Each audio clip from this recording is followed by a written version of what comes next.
This is an educational example based on my personal approach. Results vary widely, and nothing here guarantees profit or future performance.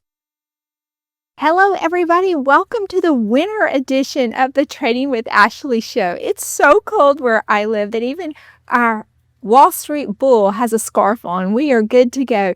We do not see this kind of weather here often, so when we do, we have to get out into it. Now, I made a slush angel. I can't really call it a snow angel because it's mainly slush behind me, but we have had a lot of fun today in between studying stocks for all of you. But what I wanted to talk to you about today is earnings season. It is right around the corner, and there are 10 companies that I am watching closely, and I am cooking up some incredible plays for my community. And I'm going to share some of those plays with you. But before we get into all the details, and that will come in other videos as I roll them out in the coming days, I want to give you a playbook for earnings. I want you to fully understand exactly how I look at earnings, the opportunity it presents, and why IV plays such an important role in earnings. When you have elevated IV, there's a lot around it, and I want you to fully understand how to evaluate IV, how to evaluate the premium that you may receive. How risky is it trading over earnings, and what can you do to mitigate the risk? So I'm going to take you through all of that. I'm even going to show you the expected move formula, how to calculate it, and then for those of you that are newer to options, I am going to show you the keystrokes to sell a put and how to build a proper put credit spread. Because in all of the other videos, I'm going to dedicate each video to a different ticker symbol.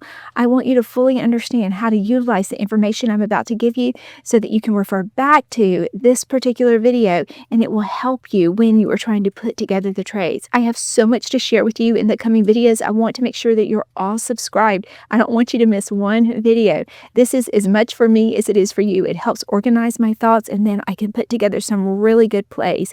Now, in future videos, I'm going to take you through the technical analysis on each particular trade, and then I'm going to take you through some potential trades, both for a larger account and then for those of you with a smaller account, how you can trade it. So this is going to be an information-packed couple of weeks, and this video will serve as the earnings playbook so that all of you will know exactly what I'm referring to. Okay, let's jump into the computer, and then I'm going to help prepare you for earnings season.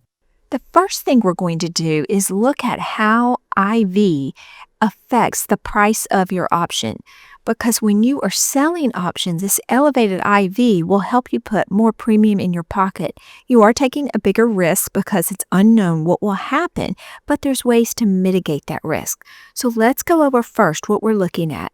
You see right there where it says front week put. Normal IV may be around 45% for a traditional option that we typically play on the Mag 7. Pre-earnings, you'll see you will get a 75% IV. That's a 66% increase when you're doing short-term options right after earnings, but you're taking a much bigger risk. What I prefer to do is I prefer to look longer out, but let's see how that unknown factor changes IV when you go further out with your sold puts. If you're looking at 90 days from the earnings date, normal IV might be around 40%. But then, because you're trading over earnings, you'll see a spike to around 55%. That's a 37.5% increase. So when you trade over earnings, if you go shorter term, you're going to get more premium, but you're a lot more vulnerable. I prefer to go a little bit further out. Now let's look at something in the middle between right after earnings and then looking as far out as 90 days after earnings. If you want to compare a variety of different ways to trade, first, let's look at that first week. We said right after earnings, the highest IV, the highest premium, but also you have the highest risk to your trade. If you go 30 to 45 days out with your sold put, you will see an IV lift that's going to pay you more premium, and you take a balanced approach to the trade. If you go 60 to 120 days out, you're going to see a smaller effect on the IV lift, but the risk is much smoother, meaning you won't have near as much risk of an early assignment or you allow the stock to buoy up and down and then settle in before your expiration date is anywhere close. That gives you a little bit more freedom to go a little bit more aggressive in your strikes to get more premium. But you must feel really confident about the technical analysis, and we're going to look at that for each individual stock that we're going to be trading over earnings. If you look at the timing of IV and earnings, elevated IV can increase premium by anywhere between 20 and 70%. We just saw that. Now, IV does increase more each day as we approach earnings. When you're about 5 days out, you'll see it elevated, but then 24 hours prior to the earnings event, that's when it's the highest, and you will get the most premium for making that move. IV crush, you've heard about that. That takes place almost immediately following earnings, especially if the stock moves up. Now, if the stock moves down immediately after earnings, you're going to see IV crush have less of an effect because you're getting closer to your sold strike, and that can keep your sold put vulnerable. When we're talking about expected move, it's post-earnings. Now, this can be found on many popular sites, but I prefer to understand the mechanics behind the calculation because I like to do this real time right before I actually make a trade. So here's how that works. You look at where the current stock is trading. You look at the first expiration date post-earnings. You take the at-the-money call premium, you add it to the at-the-money put premium. Then you're going to multiply that by 0.85. That gives you one standard deviation, so it makes it a little bit more realistic. That figure equals your expected move. Now you can add that expected move in the stock to the current pricing. This will tell you how high it's expected to go after earnings or how low it's expected to go after earnings. Now, this is not an exact science, but it does give you something to anchor your trades to. Let's look at a real example so that you can put this in action. Tesla has earnings on January the 28th. So the first expiration date after January the 28th is January the 30th. So what we want to do, we want to look at where the stock is trading now. At the time of recording, we're trading right around $4.45. So you take the put premium, which is to the right of the price, that's $11.95, and you add it to the call premium, which is $16.20. That figure is $28.15.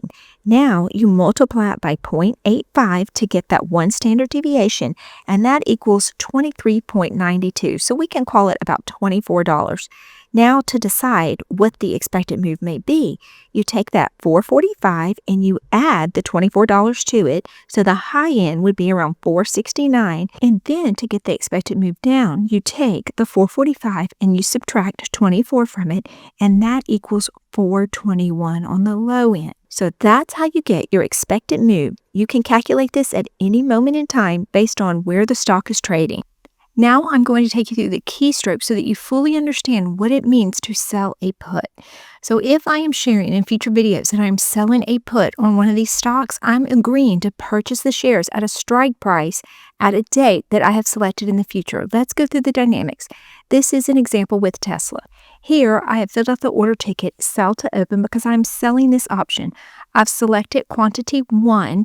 This represents 100 shares. So one contract equals 100 shares. Here I've selected put. Here's my expiration date, March the 20th. Here's the strike price, 400. Now, by filling out the order ticket this way, I have agreed to buy 100 shares of Tesla if on my expiration date, Tesla is trading at $400 or below. For this, I am going to need $40,000 in cash. Now, some people use margin. I use margin, but you must understand how margin works, and you must be conservative when you use margin so that you don't over leverage yourself. Now, when you look down here at what I'll be paid for this, I filled out the ticket order with a limit of $12, meaning I will get $12 a share for putting up $40,000 to buy Tesla at the $400 strike in March if it gets down that low. I am using margin, but you can select cash if you only want to use cash. And then here is what the trade looks like. It will pay me $1,200, so basically it's $12 times 100. I'm getting $1,200. And my max loss on this trade, don't let this number intimidate you.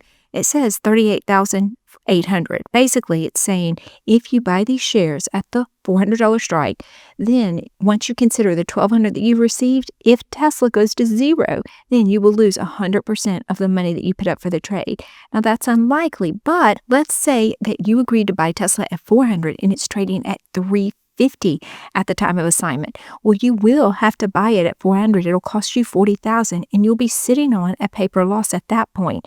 You would have to hold on to the stock until it rose back up to the level that you bought it at, in this case $400, before you could either sell it or start selling covered calls. Now, let's look at making this trade a put credit spread instead of just a sold put. This would be good for smaller accounts. There is risk involved. We're going to go through it, but it doesn't take near the amount of capital. So you see the original trade we have right here, the 400 strike. We just went through that. If you add a leg to this option and now you buy a put option, so this one would be buy to open. You're adding it to the same trade. You're still dealing with one contract. The expiration date is the same, but now I am buying the 390 strike. Now, what this means is even if I'm assigning shares at 400, I'm not really worried because I have just purchased insurance. I have purchased the right to sell those shares, 100 shares that I was assigned at the $400 strike. I can sell them for $390 if I exercise this option. That's why this is called a protective put. Now, how much am I on the hook for if this trade works against me? Well, let's look at the dynamics. When I actually sell this, I put in the limit order of $240. This means I will receive $240 for this contract. My max loss is $760. Let me explain. You see the difference between the 400 and the 390. That's $10 a share is my vulnerability. You take that figure, $10, you multiply it by 100. That's $1,000. It will require $1,000 to put on this trade, but I am getting this credit. I'm getting the $240 credit, so you subtract that from the $1,000, and that's where you arrive at the $760. So if this trade expires worthless on March the 20th, meaning Tesla is trading above $400, I get to keep 100% of this $240, and I've won 100% of the trade. But if Tesla starts to pierce this $400 strike, as we're approaching March the 20th, then my trade becomes really vulnerable. If it goes through both strikes, 400 and 390, I'm still on the hook, but only for that $760. Now, there are ways that you can manage this trade to make it less risky. You can go ahead and take profit once you're at the 50% profit level, or you can go ahead and exit if it looks like you're getting anywhere near the 400, especially if you're about 30 days out from expiration. If you exited the trade at that point, it would be a losing trade, but it wouldn't be 100% loss. Credit spreads are great for smaller accounts because it does require a lot less capital to trade, even larger tickers. But you want to be conservative in the number that you do, and you want to actively manage them to ensure it doesn't set you back too much if it works against you. Now, for those of you that stayed to the end of this video, I have something that's going to make this really easy for you.